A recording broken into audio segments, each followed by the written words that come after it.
If we feel like our cycle has to be 28 days, we have to be able to predict it, it has to be the same every month so that we can map out our lives and work to our cycles perfectly, it's really going to throw up this sense, like I say, of disconnection, of feeling out of control, of feeling like we can't trust our bodies again and not accepting all of it. And cycle syncing, it's meant to be about honoring our wholeness. It's meant to be about loving and respecting all of who we are and what we need and how we feel. It's really about self-acceptance and self-love. But not only do our bodies change and our cycles change, but life goes on. And many times it's not actually possible for us to sync our cycles to our lives perfectly. Cycle syncing is an amazing concept coined by Alisa Vitti in her books, and it's about understanding how our cycle shifts and changes, how we have different energies and qualities, strengths and vulnerabilities at different points of our menstrual cycle, and then how we can align the tasks of our life to best optimize and flow with those parts of our cycle. So you might have heard of cycle syncing where, different parts of your cycle are good for productivity, other parts are good for visioning and resting and being out in the world versus being back inside ourselves. And it is absolutely a beautiful, magical tool and practice that I absolutely love and treasure and share with my clients, in my courses, in everything that I do. I think it's incredible wisdom because it stops us just living in a linear way where we're showing up the same day in, day out. It invites us to appreciate that there is a cycle where we are different every day, we are not the same, and that we do have different strengths and different vulnerabilities at different points in our cycle, and that is not a bad thing. However, I also really am starting to notice a lot of examples where people are struggling to cycle sync, and not for lack of trying, and not because they don't see the power in it or the value in it, but because it's turning into this art of trying to get it perfect, trying to get it just right, and trying to fit ourselves into a box where we understand our cycle, where our cycle is predictable, where we can really predict and map it out. And for many people, that's actually just not possible. And if you don't have a 28-day cycle or even a regular, consistent cycle, if you find that you don't experience the cycle in the same way as other people, then it can really lead to harmful things happening, like feeling like we can't work with our cycle, like it's not right, our cycle is wrong. Or if we don't have a cycle at all, how do we even fit into this world? And that's what I really want to debunk some myths to today, to talk about how you can be cycle aware and cycle sync, but not to the point, not to take it too far where it becomes harmful, and how to do that if you have a cycle that is less regular as well. I hope you enjoyed this, and I'd love to hear from you what you think. Welcome to the Wildflow podcast with me, Charlotte Puanto, certified cycle and feminine embodiment coach and shamanic womb guide. In this podcast, I'll share my wisdom and conversations with powerful change makers, thought leaders, and embodied teachers to invite you to live cyclically in flow with your menstrual cycle instead of fearing it, to heal menstrual shame and normalize womb wisdom and period positivity, and to step into your sovereign magnetic power to create and embody the change you desire to see in your world. Settle in to unleash your wild flow. Hello, loves. Welcome to this episode with me, Charlotte. So today I am on cycle day 8. And I'm just feeling a slight rise out of my winter time into more of a spring energy.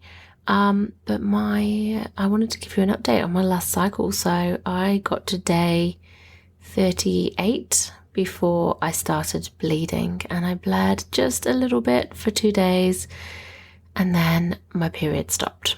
And I was like, no, where's it gone?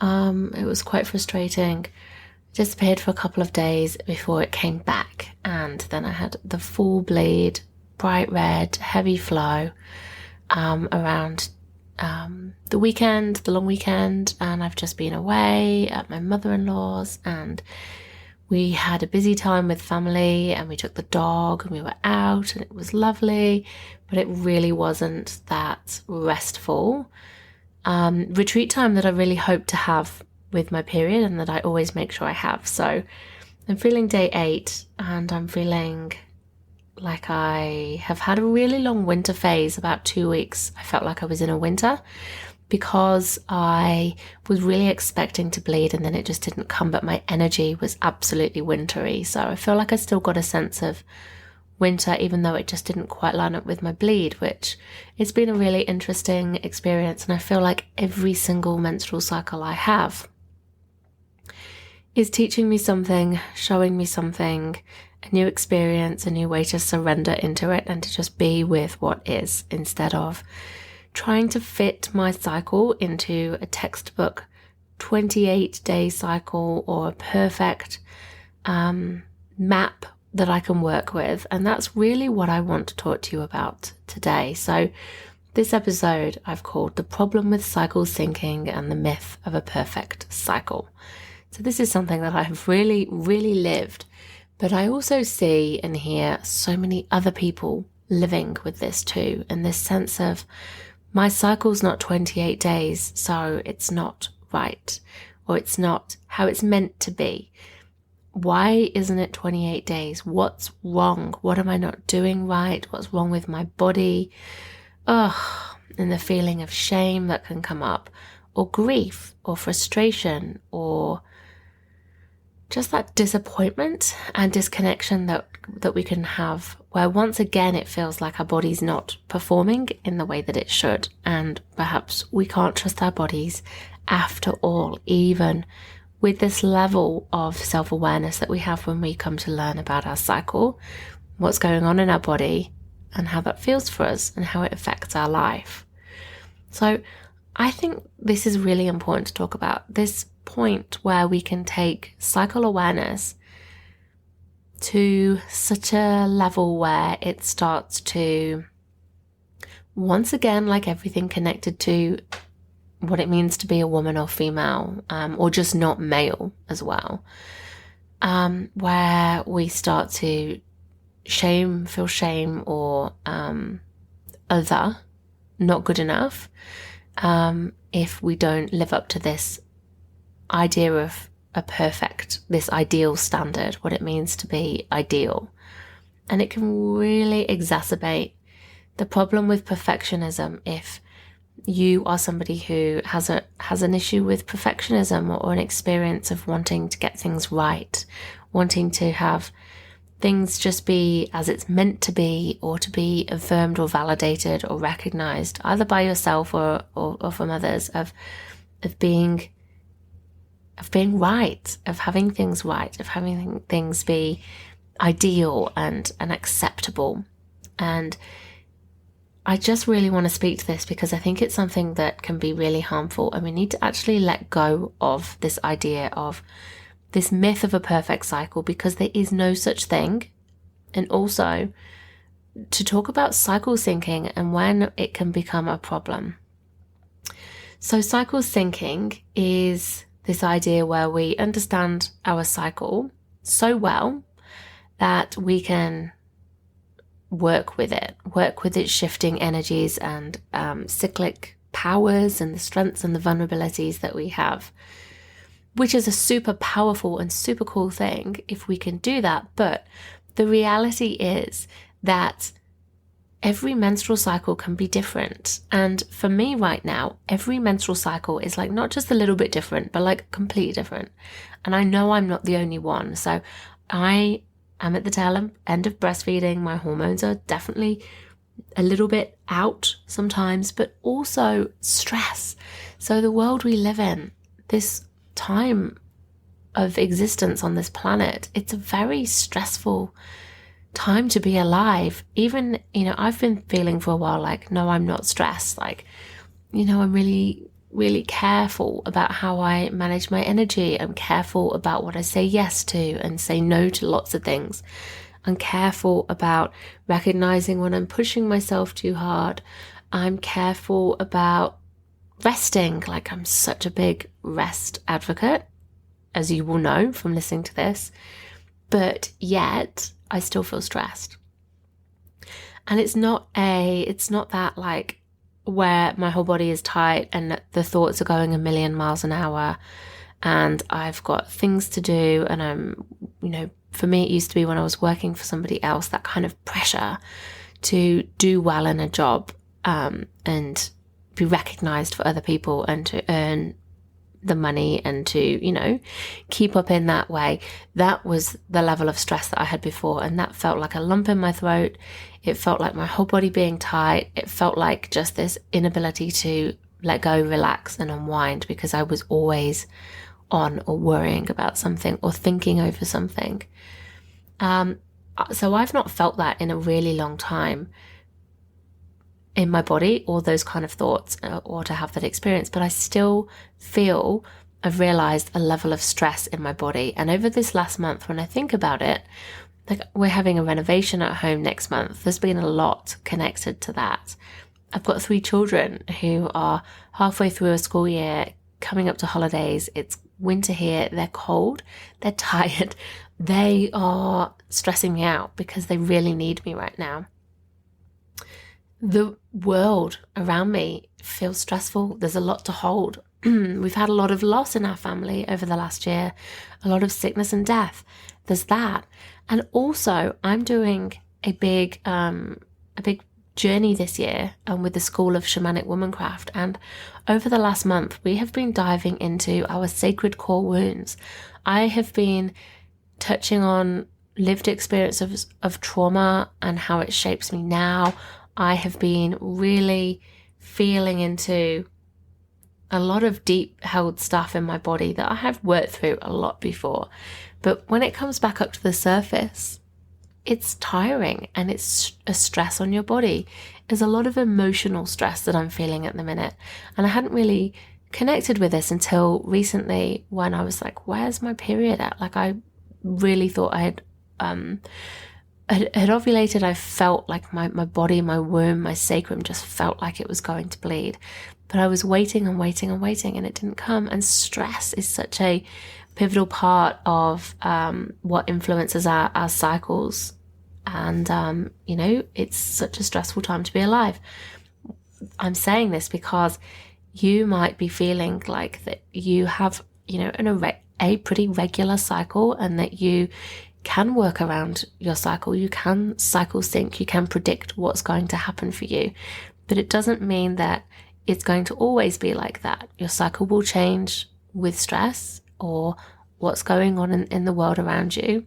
And also as you grow older and reach perimenopause, if you become pregnant and go through postpartum periods, or if your health just changes in other ways as well, you're not going to always have this perfect cycle. So it's really important to know that when you experience a change in your cycle, it's normal, or it's not something that you've done. It's a question. It's something to make you kind of sit up and listen and think, okay, what's going on here? What do I need to pay attention to? How can I support myself? Instead of going, that's not right. What's wrong? Something is up with my body, and feeling kind of thrown out or shame or disconnected from your body. I'm seeing and hearing so much of this right now, and it's not something to be deeply attached to. Normal menstrual cycle can be something anywhere from 21 to 35 days in an adult, but it can be longer than that. It can be shorter than that. You might have bleeding more, you might have bleeding less. It can be so different. Everybody's cycle is entirely unique. And I'm always saying, I think it's so important for us to reconnect with what our own unique menstrual cycle is. So coming back to why this is a problem. If we feel like our cycle has to be 28 days, we have to be able to predict it, it has to be the same every month so that we can map out our lives and work to our cycles perfectly, it's really going to throw up this sense, like I say, of disconnection, of feeling out of control, of feeling like we can't trust our bodies again and not accepting all of it. And cycle syncing it's meant to be about honoring our wholeness. It's meant to be about loving and respecting all of who we are and what we need and how we feel. It's really about self-acceptance and self-love. But not only do our bodies change and our cycles change, but life goes on. And many times it's not actually possible for us to sync our cycles to our lives perfectly. And I think cycle syncing can also potentially stop us from showing up at certain points in our cycle when if we follow cycle syncing logic, think this is not the time to be out in the world, to be talking to others, to be podcasting, to be seeing clients or creating or, doing. This is a time for being. But actually sharing these other parts of ourselves in these less socially acceptable or even productive parts of our cycle is doing ourselves and the world a disservice. We have a lot to offer in all parts of our cycle and a lot to value in ourselves and in each other. So, sometimes there's real merit in actually doing things in the parts of your cycle where cycle syncing logic would tell you that it's not appropriate.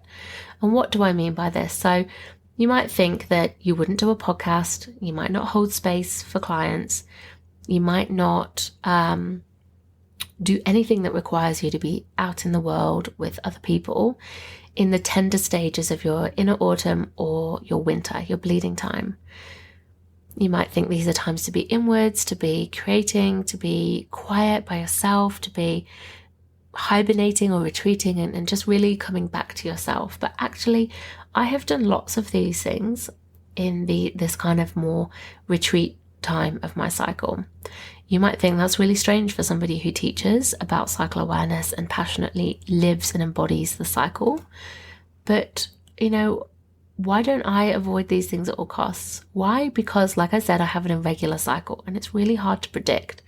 So I can't actually map out many cycles in advance. And sometimes things just fall in my calendar at a point where when I get to it, I'm like, oh crap, that's not ideal. But, what do? I can't just cancel things. Life goes on.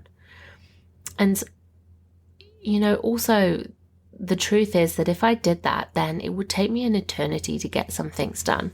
And in some circumstances, I can create really long lead times for myself where I allow myself multiple cycles to do something instead of just one. But other times, you have to just get on with stuff, especially if you've got family, if you've got children, if you've got pets, if you've got somebody or something that you're caring for, clients. Like, you can't just be like, no, I'm not going to see you, for for this great long stretch, like half a cycle, like half a month. Like, no, you can't do that unless you really have a life or a business or whatever, a setup where you really can. But for most of us, it's just not realistic. So, the world that we live in is not cycle aware, and timelines are a lot quicker. And so sometimes we do have to go against this cycle syncing logic. But I also think there are real gifts in doing this too. There are gifts in showing up just as we are, right there, right in that moment, right at that point in that energy of our cycle. But I think there's a caveat. Only if you embrace where you are in your cycle, if you don't hide it, and if you express the energy that you feel at that time, rather than hiding it and pretending that you're fine. So, for example, the cycle denying version of this would play out something like this.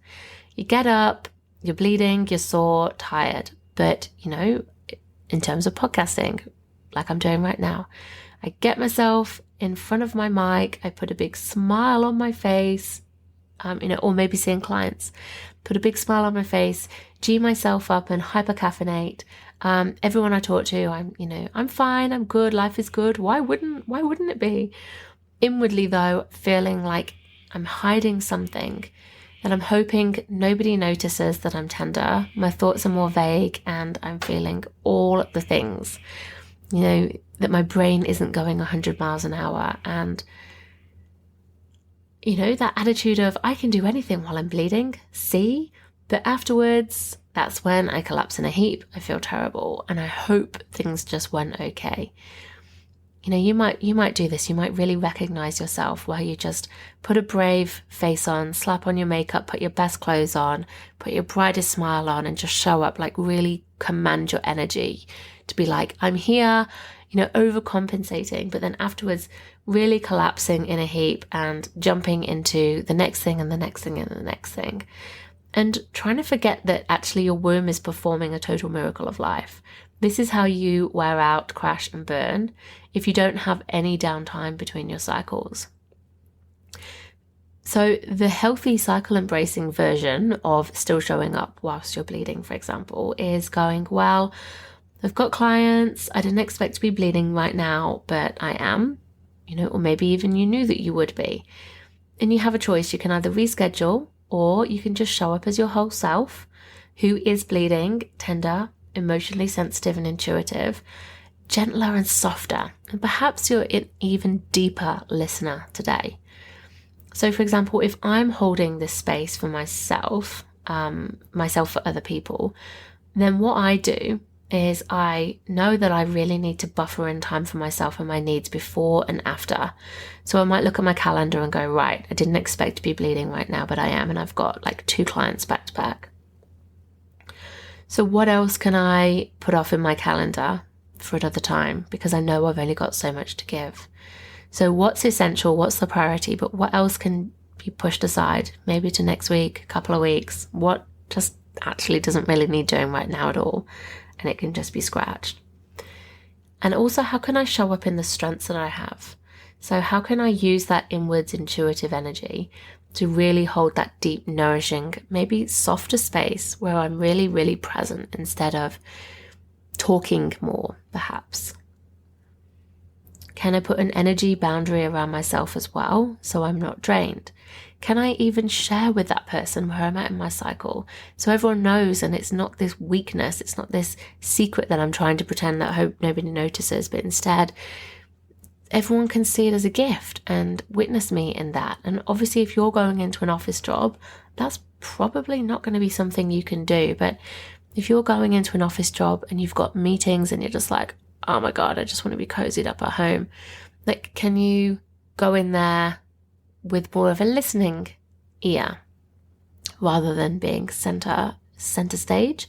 Or if you are center stage, can you be present, but can you really put an energetic boundary around yourself so you're not there all day, only go to the meetings that you need to go to, or you're just not taking on everything that's going on? Or can you take that lunch break outside in nature afterwards?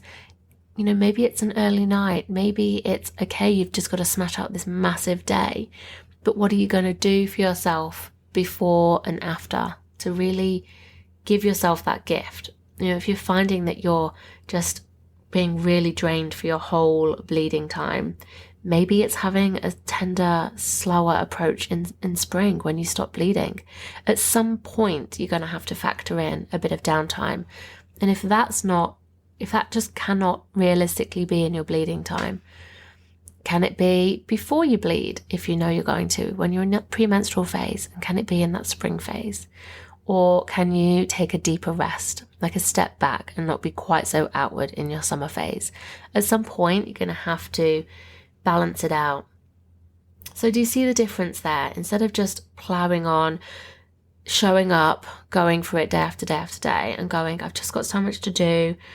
I've got children, I've got things going on, I want a social life and there's all this stuff, and just push, day after day after day after day, week after week, all cycle long.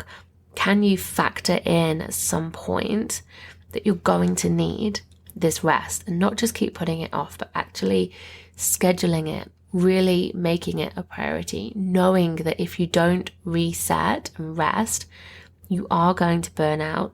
The creative and productive cogs, the gears are going to grind, and everything's going to stop unless you take that pause.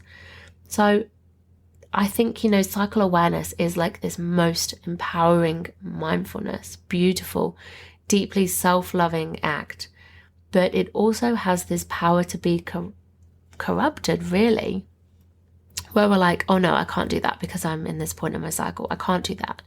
Whereas if actually, you enjoy a particular part of your cycle, can you show up in that? Can you use it? Can you be, defy that cycle logic because you're standing in the truth of how you experience your own unique cycle, rather than going, well, this is what the archetypal, the process is. This is what somebody said you should do it this time in your cycle. If that's not going to work for you, or if that's not how you experience it, then there's going to be a real disconnect, isn't there? I also think it's really important to talk about the culture's real rejection of the darker half of our cycle. So the darker half is after ovulation, in the premenstrual phase, and then that bleeding phase. So I think of it as darker because our energy is coming back down. Autumn and winter, they're darker seasons of nature. And it's when we're letting go. It's when we're not in that bright, shiny, ovulating, magnetic, productive, like gorgeous, kind of attractive energy that, we're all meant to feel, but not everybody does feel. We are really uncomfortable with this darkness, with this letting go, with this slowing down. Oh my God, what's going to happen if I don't show up? What's going to happen if I just give myself a break? What's going to happen if I take the morning off? What's going to happen if I say no to that? What's going to happen if I rest? Am I weak? Who's going to be let down? Who am I going to disappoint? What's not going to get done? And then, actually we really need to reclaim this, because in this dark phase, this is where the dark goddess lives, the wild goddess, this wild feminine power. This is where we really come home to our sovereignty and our truth and take care of ourselves and radically say no. It's not just all about giving as a woman, as a person with a cycle. It's about keeping and receiving as well. This is where the healing and the transformation happens.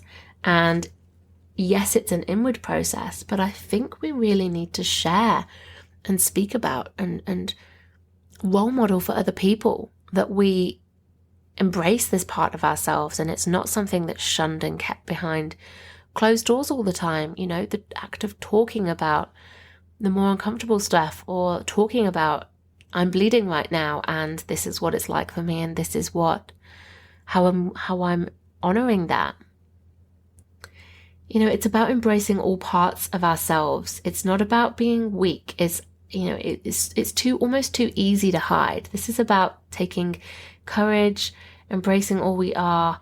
This is about finding strength. This is about leadership. It's not about being weak. It's about being vulnerable and sharing that. And that's a huge power.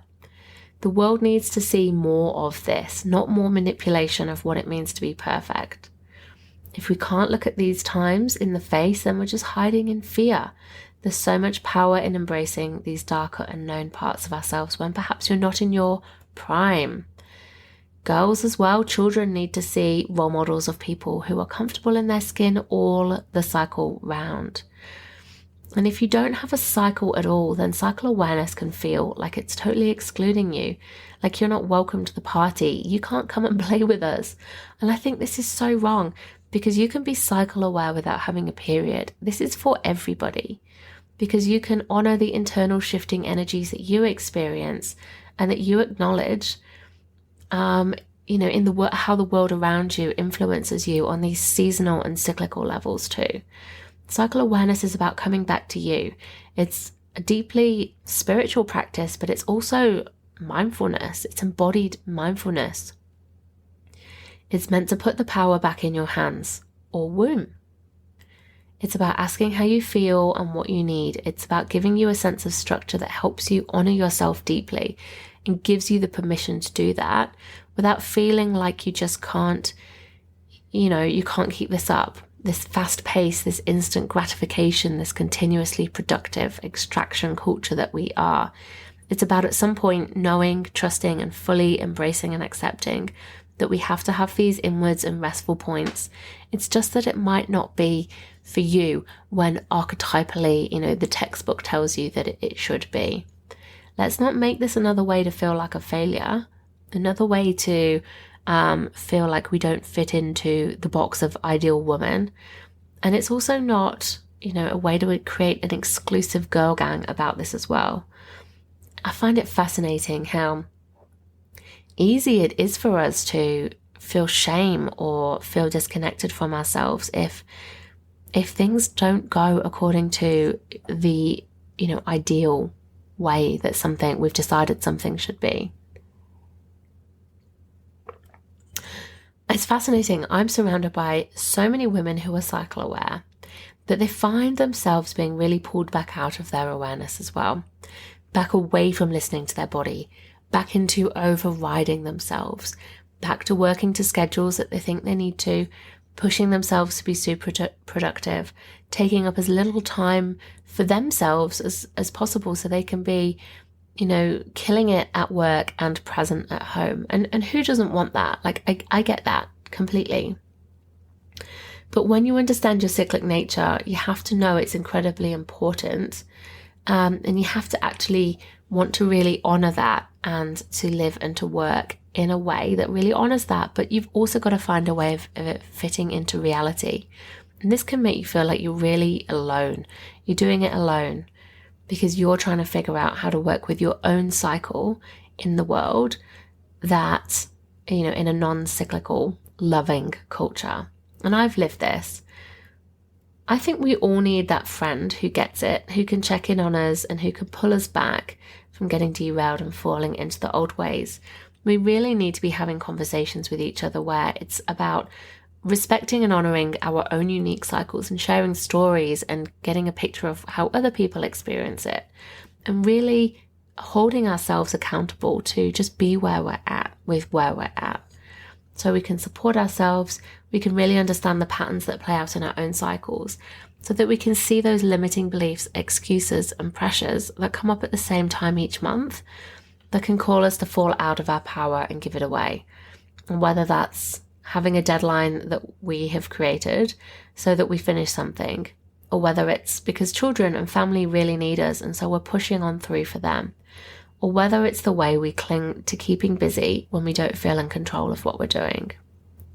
So I'm really passionate about creating a community around this, a soulful sisterhood environment where we can hear each other, support each other, be around people who really get it.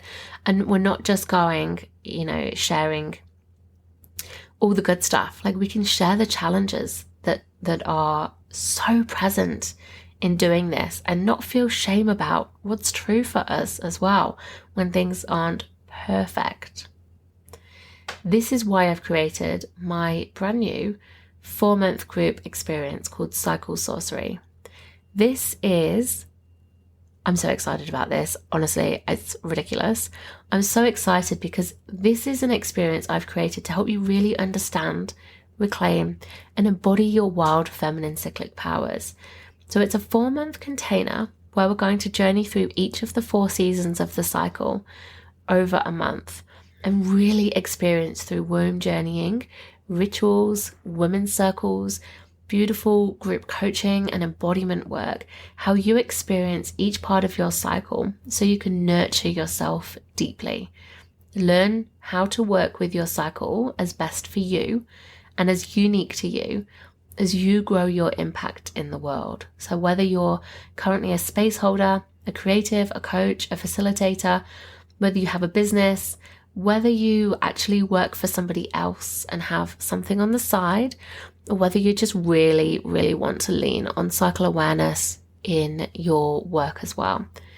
And whether you're, at the point of discovering what you want to do in the world, if you're just getting started, if you want to create beautiful, strong foundations that will serve you from the start, this is for you. You might be a mum. You might hope to be a mum. And you might not be a mum at all. But either way, this is about nourishing yourself so you can be fully present and a powerful role model for the people around you. But most of all, it's a place of taking that permission, being held with love and accountability, not in a I told you so way, but in a this really matters to me way, and I need to be reminded of that way. To come back and be really true and at home in your cyclic self so that you can feel and share your wild feminine power in all that you do. So having this place to journey, to experience, to be shown on these deeper levels through archetypes and journeying and connecting with your womb through beautiful rituals and guided practices, and to be coached in a beautiful space where, yes, we're in a group, but in that we see so much of what's true for us is also true for so many others. And we hear our stories mirrored in each other. And we might not have thought to ask a question or share something, but somebody else does. And we go, that's so true for me too. And when we can share and be our whole selves in the circle with women who are really there for the same thing, that is where the magic is. That's where the healing is, the transformation is. That's where we feel so supported, not alone, and like we are able to really, really stand and love ourselves from being rooted in our wild feminine cyclic power. So this is beginning in July. Places are now open for enrollment.